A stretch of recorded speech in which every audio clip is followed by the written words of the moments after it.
That is dirty. And they sent it here because it doesn't work. Let's test it. I put the power. Yeah, it's not gonna power on or nothing. It's probably so dirty it can't be turned on. I'm gonna try with a disc here. There's like a little sensor that allows it to turn on. Oh, look at that. It turned on. The tester says there should be signal, but here on the screen, it's a blue light of death. This thing is not gonna turn on. And judging from the dirt on this console, this is an APU problem, so let's take this thing apart. This thing is filthy.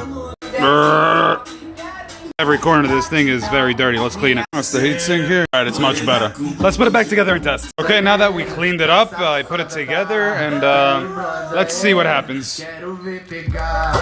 So it turns on here. Oh, and it turns off. Now that we cleaned it and took it apart and it's doing this, that means that the APU is definitely bad. Let's go to the machine. And here under the thermal cam, we see the discrepancy of the memory chips to the machine. Alright, so I have it under the machine here and we started phase 1.